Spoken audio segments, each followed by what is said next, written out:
초기에 말씀드렸죠. 몰입 현상에 대해서 어떻게 생각하든 우리 몰입의 대가가 있는가 봐요. 황릉문 선생님도 몰입에 대해서 제가 그 강의를 참 재밌게 잘 봤어요. 예. 그리고 또 윤홍식 선생님이라고 있는데요. 저는 이제 윤홍식 선생님 손을 좀 드는 편이죠. 뭐냐면 몰입 현상이 뭐냐면 신이 등장하는. 예. 그래서 무한한 능력이. 당연하지 않겠어요? 처음에는 내가 책을 봐요. 처음에는 내가 책 보고 있는 거 의식이 돼요. 이제 책 보기만 남아요.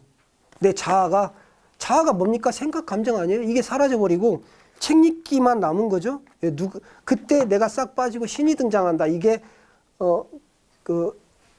우리 윤홍식 선생님의 지론인데요. 예, 동의합니다. 예, 그래서 무한한 능력이 나오는 거예요. 그래서 우리는 순간순간 주기적으로는 아니더라도 생활 속에서 몰입을 경험하죠.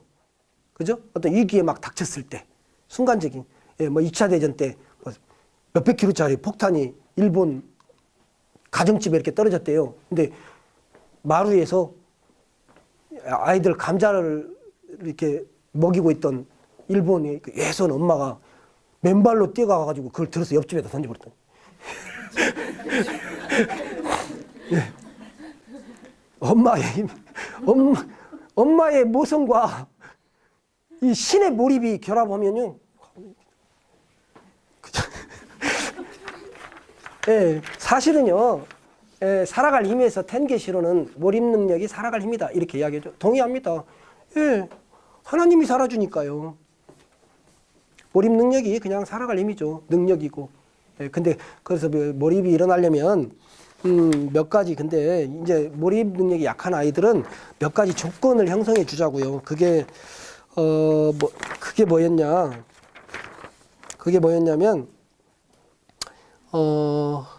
먼저 그 조건에서 후에마이, 아까 이야기했던 자아관념 있지 않습니까? 예, 결국엔 계속 이게 첫 단추기 때문에 글이 돌아와요. 예, 자아관념. 예, 그거를요, 제가 가끔 가다가 이렇게 뭐 존재가 어떻고 애고가 어떻고 이런 이야기를 하면 엄마들이 그런 말씀을 하셔요. 뭐냐면, 그걸 아이들이 좋아해요? 알아들어요? 제가 속으로 그래요. 엄마가 못 알아들어요. 이렇게. 애들은요, 중학교 1학년도 알아들어요. 왜냐면 오염이 덜 됐어. 그 어려운 개념이 아니에요, 이게. 야, 여기, 너 가만히 보면 고상고, 너 사랑할 때 누가 하나님은 사랑이시, 사랑하고 있을 때 네가 하나님이 된 거야. 누구 미워할 때 짐승이 된 거야. 그 네가 여기서 지금 인간이 뭔 책을 보고 있지? 처음에는 내가 책을 보고 있다, 박경희가 책을 보고 있다라는 것이 의식이 됐는데 내가 싹 빠져버리더니 하나님이 있고 있는 거예요. 이렇게. 이거 어려운 개념 아니에요. 그걸 우리 애기들한테 전략 독서를 가면서 그렇게 읽으라고도 안 읽는다 그러는데 당연히 안 읽죠. 애들이. 이게 무슨 우리 신이기 때문에 의미 없는 일을 독서는, 아니, 인간은 얼마나 끔찍히 두뇌는 싫어합니까? 의미 없는 일을. 이 가치를 알아야지 그걸요, 알아들을 때까지 말해줄 각오가 돼 있는가가 선생의 준비예요. 그걸. 이 시간에도 가서 똑같은 이야기하고 저 시간에도 가서 똑같은 이야기를 계속해서 귀에 못이 박히게 해주는 거. 너무 지겨울까 봐 양념만 살짝 바꾸는 거죠. 우리 어머니가 옛날에 계속 국수만 끓여주시면서 가난해가지고 이번에는 이것 넣고 다음엔 저것 넣고 막 이렇게 하듯이 똑같은 이야기를 계속 해줘야 된다. 애들한테. 그렇게 해줘서 그 다음에 그 자아관념을 올곧게 세우자. 그 제한신념을 제거해줘야 된다. 예. 그 다음에 명상이요, 기도요. 저는요, 21세기죠? 지금이 이 공교육이 이런 파행을 겪으면서도 학교 교과 과정에 기도가 도입이 안 돼요? 학교 교과 과정에 명상이 도입이 안 돼요? 그까짓 게 뭐라고? 가만히 앉아서 호흡에다가 집중하고 있는 것이 뭐라고 학교 교과 과정에 도입이 안 됩니까? 아이들 딱 등교했을 때? 저는 이게 야만의 극치라고 봅니다. 명상은 누군가 해도 되고 안 해도 되는 게 아니에요. 그거 자체가 신으로 다가가는 거기 때문에 명상이, 메디테이션이 어원이 치유란 말입니다. 안 아픈 사람이 있나요? 생각이 복잡하고 굴러다니면 다 이 환자죠, 우리가. 아이들도 마찬가지예요. 그러면 그걸 갖다가 생각을 하나로 통일시켜주고 신과 합일하게 만드는 것이 뭐가 그렇게 종교적인 것이 있다고. 명상은 종교하고도 아무 관계가 없으니까 도입이 돼야 됩니다, 학교에. 감사일기 쓰게 해야 되죠. 그래야 애들이 부정적인 생각이 가라앉을 거 아니에요. 죽으라고 감사만 해도 되고요. 죽으라고 명상해도 됩니다. 그래서 전국 수석은 아니었지만 굉장히 공부 열심히 하고 우수한 아이들이 고백을 한 게 있어요. 선생님, 초등학교 1학년부터 고등학교 3학년 12년 동안 고3 시절이 가장 황홀했어요. 명상이 그렇게 가능하게 만들어 줍니다. 명상이. 예. 그래서 고3 때는요, 고등학교 들어가면 이제 점점 되면은 열심히 해서 승부가 나는 게 아니라 누가 질 좋은 휴식을 취하느냐의 게임이에요. 공부는 누구나 다 하려고 합니다. 그런데 애들은 수면은 부족해요. 애들이 왜 게임으로 도망갑니까? 컨디션 안 좋으니까. 피곤하니까.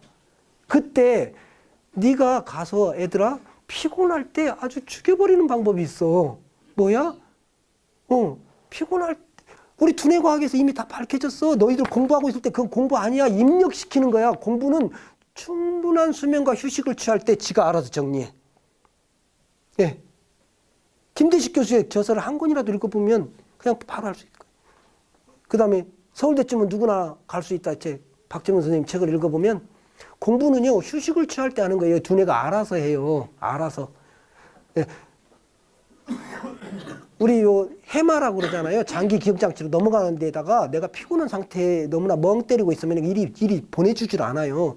그래서 날 새고 열심히 공부하고 날 새고 갔는데 멍 때려갖고 시험 망쳤다는 건 피곤해서 기억이 안 난 게 아니라 공부를 안 한 거예요, 그냥.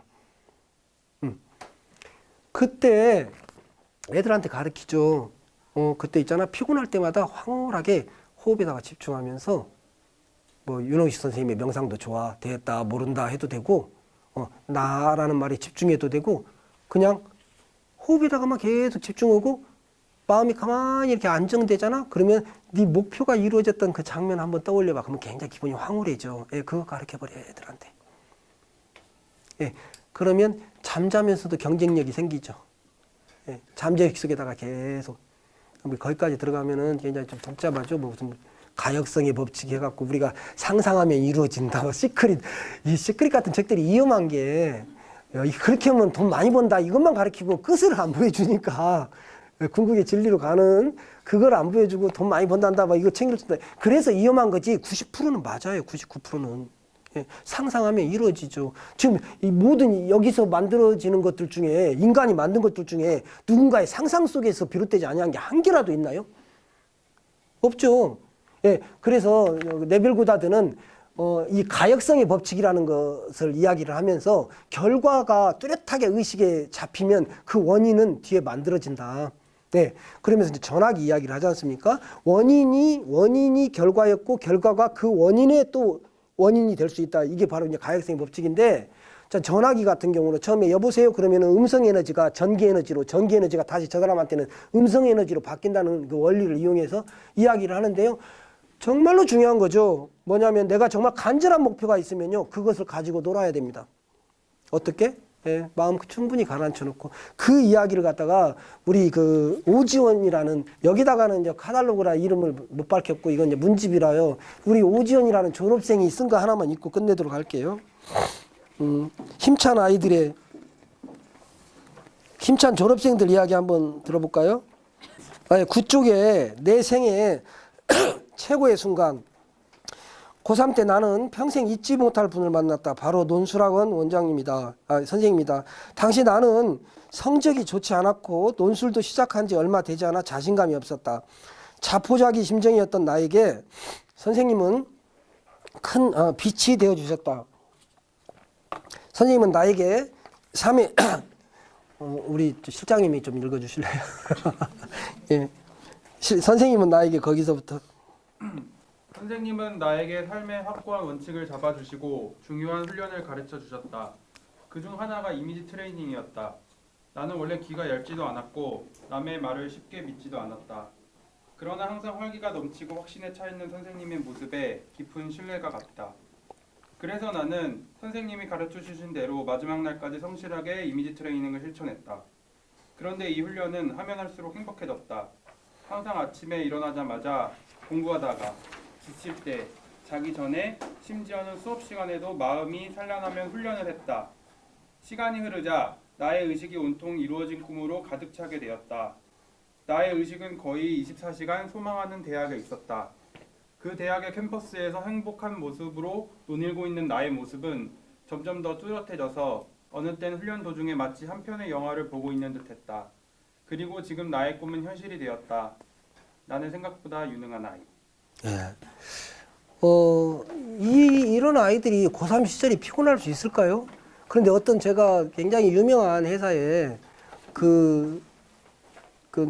이 회사에서 나온 그 대표가, 젊은 대표가 아이들을 모아놓고 그렇게 가르치죠. 너희들 서울대 가고 싶어? 힘들 거야. 너희들 입에서 시발 소리 10,000번만 나오면 서울대 갈 수 있어. 예, 어느 정도는 맞죠. 제한된 진실입니다. 예, 차원이, 수준이 아주 낮은, 예, 제한된 진실이, 내가 틀렸다는 이야기 안 하겠어요. 그런데 우리 그 명호인가? 그 친구가, 예, 그 친구도 그 수능 한 개 틀렸다는 애가 그렇게 마음이 굉장히 아름다운 아이인데요. 고통은 그렇게 겪었더라고요. 저는 그렇게 안 해도 된다고 이야기하고 싶습니다. 그렇게 안 해도 된다고. 고3 시절이 가장 황홀할 수 있다고.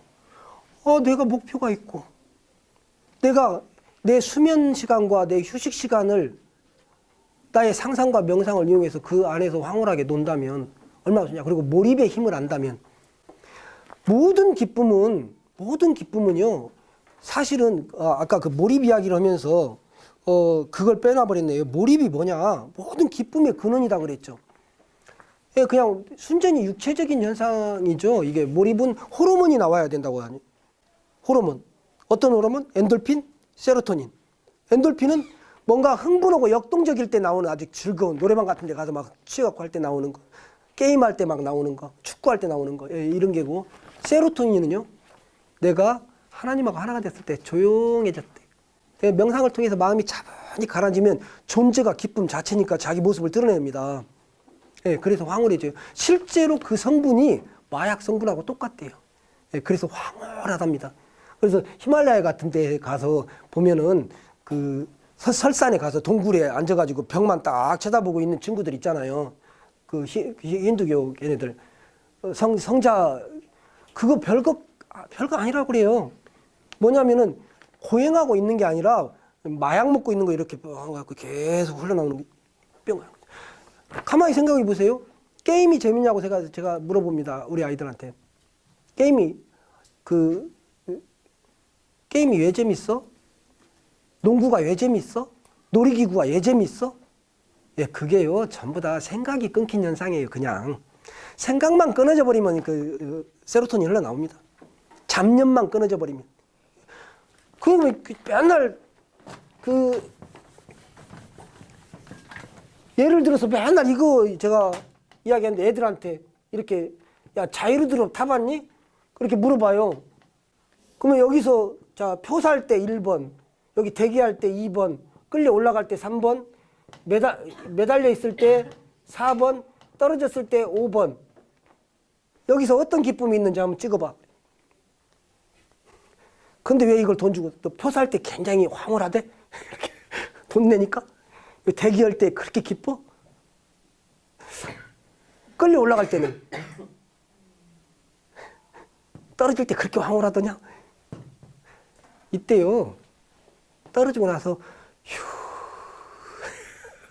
명상할 때 호흡으로 집에서 해도 되는 걸 적어서 하는 거예요. 생각이 끊어진 상태에서 호흡이 착 가라앉는 거. 예, 그냥 뭐 혼자 있을 공간만 있고 좀 조용한 공간만 있으면 금방 되는 걸 이제 이걸 모르니까 여기까지 가야 돼. 축구가 재밌을까요? 외계인들이 봤을 때 고등 외계인들이 봐갖고 딱 봤더니 축구 월드컵 경기장에 딱 가봤더니 되게 이상하더래요. 반바지만 입은 어른들 22명이 나와가지고 가죽공 하나 몰고 막 돌아다니다가 세 기둥 사이로 공 하나가 통과하면 10만 명이 와. 거기 왜 가요? 왜 해요? 잡념이 끊어지니까. 그냥 모든 기쁨은 생각 끊어지는 거예요. 신으로부터 나와요. 그 호르몬이.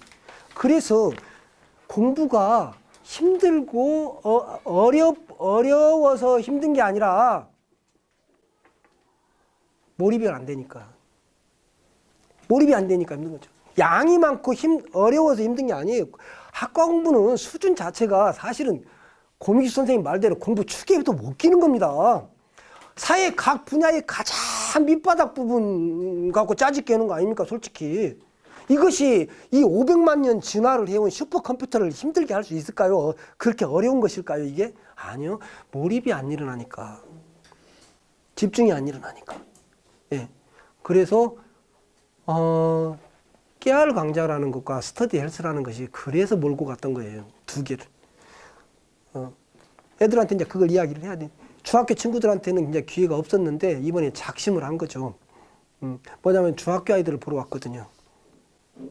고등부는 좀 늦었다고 생각했는데 고등부 아이들은 말귀를 좀 쉽게 알아들으니까 그냥 준비 없이 덤벼도 됐어요. 예, 제가 죄송해요. 우리 어머님들은 금방 알아듣잖아요. 그러니까 제가 좀 게으름 피다가 막 오기 전에 30분 전에 강의 준비해와도 좀 용서해 주시잖아요. 이해하시고. 고3들도 쉬워요. 그런데 밑으로 내려갈수록 전문성이 필요해요. 그래서 준비가 좀 필요했고 그런 부분들은 그 다음에 또 우리 사랑하는 제자가 합류해 주지 않았으면 아마 엄두도 또 못 낼 뻔했어요. 여유가 없어서. 고3한테 묶여서 너무 힘들어요. 고3의 에너지의 80%를 갉아먹는다니까요.